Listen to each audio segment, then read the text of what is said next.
বাসায় যদি মুরগির মাংস থাকে, মুরগির এক পিস বুকের মাংস দিয়ে খুবই সুস্বাদু পিঠা তৈরি করা যায়। আসসালামু আলাইকুম everyone, welcome to Mila easy recipe.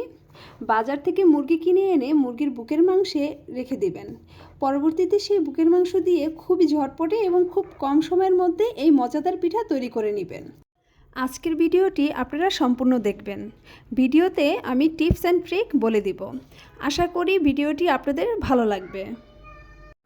প্রথমে আমি মুরগির বড় এক পিস বুকের মাংস নিয়ে নিয়েছি। তারপর দিয়ে দিয়েছি রসুন বাটা কোয়ার্টার চা চামচ, দিয়েছি আদা বাটা 1 চা চামচের থেকে একটু বেশি, গোলমরিচ দিয়েছি হাফ চামচ, 1/4 চা চামচ দিয়েছি হলুদের গুঁড়া, হাফ চামচ দিয়েছি মরিচের গুঁড়া, হাফ চা চামচ দিয়েছি জিরার গুঁড়া, হাফ চা চামচ দিয়েছি ধনিয়ার গুঁড়া, স্বাদ মতো দিয়ে দিয়েছি লবণ। তারপরে সব উপকরণ একসাথে মিশিয়ে পরিমাণ মতো পানি দিয়ে দিব।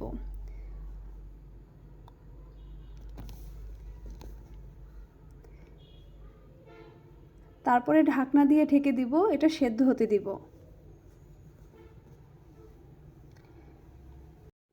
পানি একেবারে শুকিয়ে ফেলব, যাতে করে একটুও পানি না থাকে। তারপরে মাংস উঠিয়ে এগুলো আমি হাত দিয়ে ভেঙে নিব। তারপরে একটি প্যানে তেল দিয়ে আলু ও গাজর কুচি করে ভাজি করে নিব। ভাজিতে দিব বড় সাইজের একটি আলু, গাজর নিব একটার অর্ধেক, আপনারা চাইলে বেশি দিতে পারবেন, আবার শুধু আলু দিলেও হবে, গাজর অপশনাল। পেঁয়াজ কুচি দিব, কাঁচামরিচ, স্বাদ মতো লবণ দিব, তারপর সামান্য একটু হলুদ দিয়ে ভাজি করে নিব।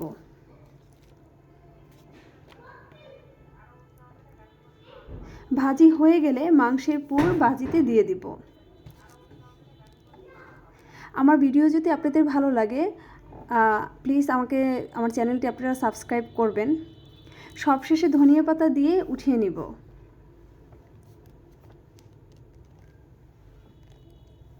ধনিয়া পাতা দিবেন, দিলে স্বাদ বাড়িয়ে দেবে। তারপরে একটি পাত্রে 1.5 কাপ ময়দা নিব, পরিমাণ মতো নিব লবণ, তারপরে 1 চামচ তেল দিয়ে ভালো করে মিশিয়ে নিব।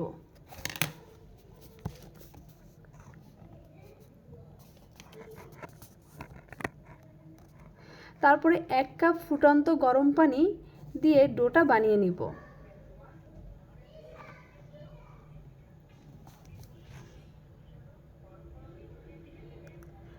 আমি পরে আবার একটু পানি দিয়েছি।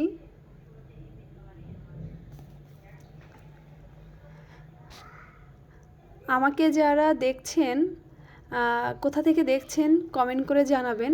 যারা আমাকে সাবস্ক্রাইব করেছেন তাদেরকে অসংখ্য ধন্যবাদ, আর যারা এখনও করেননি, প্লিজ আমার ভিডিওটি ভালো লাগলে আমার চ্যানেলটি সাবস্ক্রাইব করে দিবেন, মিলা ইজি রেসিপি, এবং লাইক কমেন্ট শেয়ার করে দিবেন।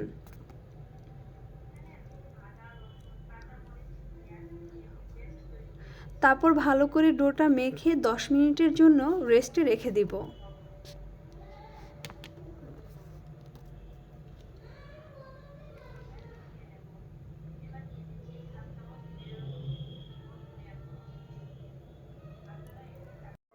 তারপরে ডোটা একটু ভালো করে মথে নিব।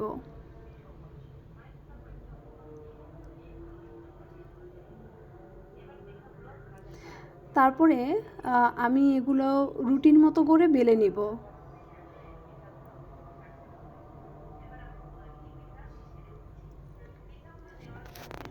আমি যেভাবে করে বানিয়েছি আপনারা ঠিক এভাবে করে বানাবেন। আশা করি আপনাদের অনেক ভালো লাগবে। পিঠাটা খুবই মজার, আমাদের বাসার সবাই খুব পছন্দ করেছে, আপনাদের বাসারও সবাই খুব পছন্দ করবে।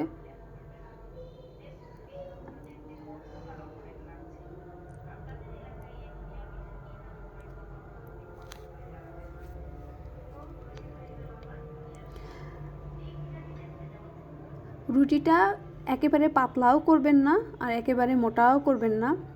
তারপরে এটি গোল গোল করে নিব, শেপ করে নিব। এই যে এমনটা হবে। তারপরে আমি মাংসের পুরটা দিয়ে সুন্দর শেপ করে নিব।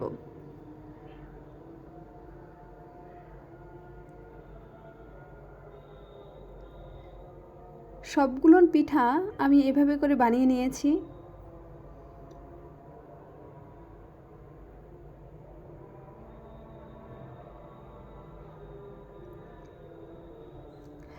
এরপরে আমি একটি বক্সে পিঠাগুলো রেখে দিয়েছি। এগুলো আমি ডিপ ফ্রিজে রেখে দেবো। আপনারা চাইলে ডিপ ফ্রিজে এভাবে রেখে দিতে পারবেন।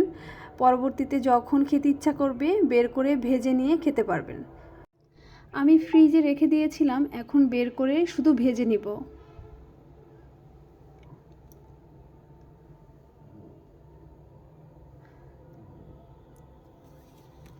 এটি ব্রাউন কালার করে ভেজে নেবেন।